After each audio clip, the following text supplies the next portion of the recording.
Mis queridos hermanos, bendiciones. En este día quiero pedir a Dios que abra nuestra vida, todo nuestro ser y nuestro corazón a la confianza que debemos tener en Él como nuestro Dios, como nuestro Señor y como nuestro Salvador. En este día encontramos en el Evangelio de San Mateo, en el capítulo 13, versículo del 54 al 58, cómo Jesús es rechazado por su propia gente, por su propio pueblo. Dice el Evangelio que llega a su pueblo, comienza a predicar en la sinagoga, pero la gente maravillada después comienza a preguntarse, pero este no es el hijo del carpintero y el hijo de María, y no son sus hermanos y sus hermanas Santiago, Juan, que andan por ahí. Y comenzaron a decirse, ¿de dónde entonces le viene tanta sabiduría? Y dice que era para su gente piedra de tropiezo. Y que por ese motivo Jesús no pudo hacer ningún milagro en medio de ellos, por su falta de fe. Mis queridos hermanos, Jesús rechazado por su propia gente. Jesús, simplemente porque lo veían como el hijo de José, como el hijo de María, y que vivía entre ellos con hermanos como uno más, pues no pueden experimentar ni ver más allá. No pueden darse cuenta que es hijo de Dios.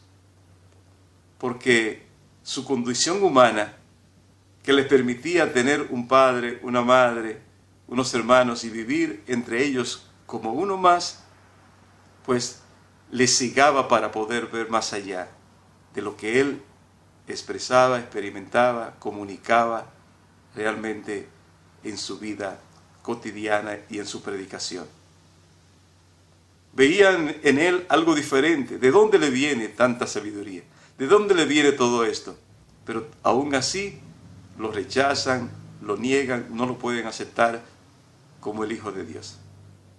Mis hermanos, es dogma de la Iglesia. María es la Madre de Dios, porque es la Madre de Cristo Jesús. Pero Jesús es Hijo del Dios, de Dios, Padre.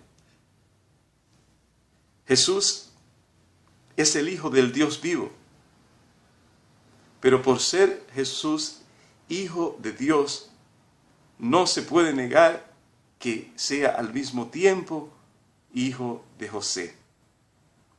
Porque la paternidad de José fue precisamente don, regalo de Dios Padre a través del Espíritu Santo. La maternidad de María también fue obra del Espíritu Santo. Por eso no hay manera de desvincular la maternidad y la paternidad. El hombre que vive entre nosotros como hombre del Hijo de Dios, de la segunda persona de la Santísima Trinidad. Y fíjense qué interesante es cuando vemos a Jesús decirle a María, ¿no sabes que tengo que dedicarme a las cosas de mi Padre? Y al mismo tiempo después es capaz de someterse a ellos, a sus padres. E incluso le dice María, tu padre y yo te andábamos buscando. Mis hermanos, la palabra de Dios es muy clara. Cristo Jesús, que es Hijo de Dios, es hijo también de María como hombre.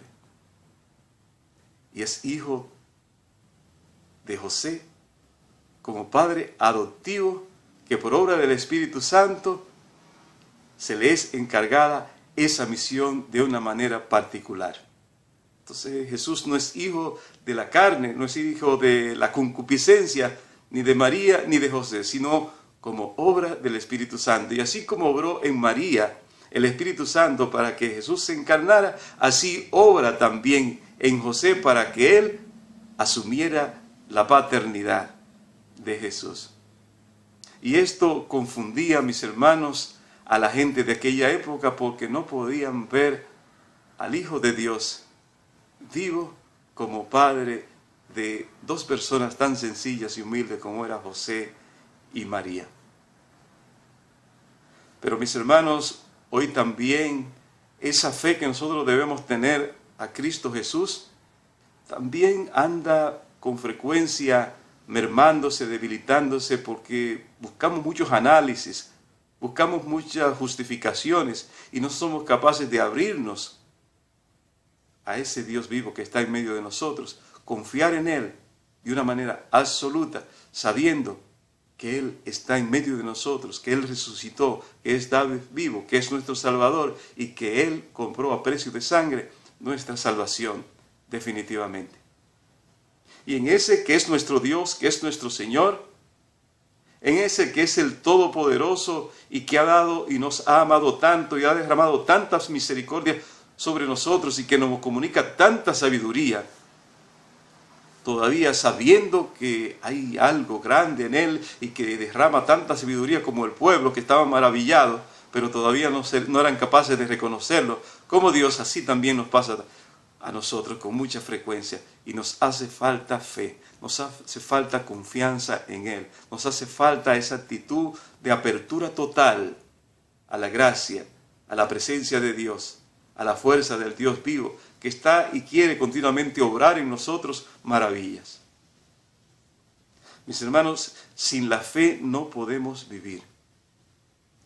Y es definitivamente demostrable cómo nosotros no podemos dar un paso si no confiamos en nosotros mismos y no confiamos en los demás, si no confiamos en las instituciones y no confiamos en los políticos. Continuamente estamos necesitados de esa fe, de esa confianza en los demás. Y definitivamente andamos confiados en los demás. Y cada paso que damos muestra de fe en alguien, damos muestra de fe en alguna institución. No entramos a un restaurante si no confiamos en que allí se nos va a servir la comida apropiada para que no nos haga daño o que no tiene veneno. Cuando entramos en el bus, cuando confiamos en el chofer o en el tren, confiamos en el conductor. Cuando entramos en el supermercado a comprar, estamos confiando que no nos están engañando. Cuando vamos a la urna a votar por un político, confiamos aún con todas las mentiras que nos dijeron, confiamos. Y nos engañan y volvemos a confiar y a creer. Porque esa es la vida. El hombre está llamado a creer y a confiar para definitivamente poder desenvolverse en la vida, poder caminar en la vida sin el nerviosismo, sin el estrés de andar desconfiando de todo el mundo. Es necesario la fe. Pero si creemos en el político, creemos en el que nos sirve en el restaurante, creemos en el chofer del bus, que nos engaña, que con frecuencia comete errores. Creemos en el político, que con frecuencia nos engaña, nos traiciona y hace todo lo contrario a lo que nos promete.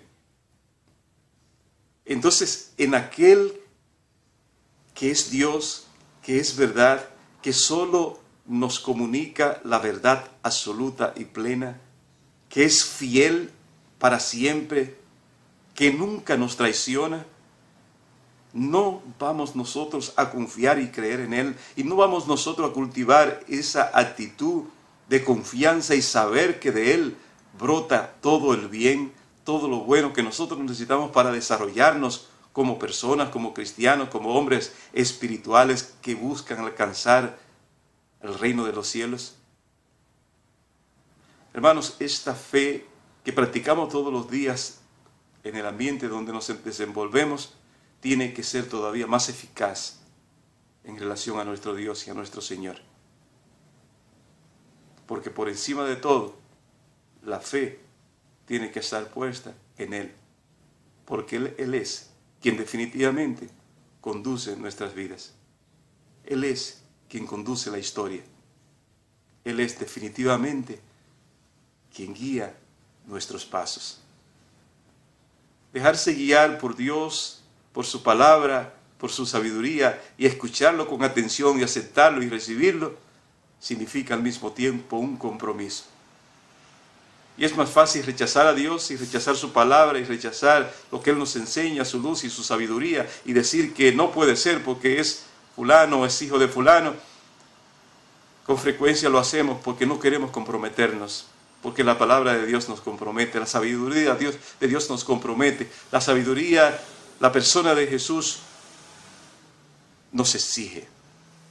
Y a veces preferimos permanecer aislados a ese compromiso sin aceptar lo que Él nos invita a vivir.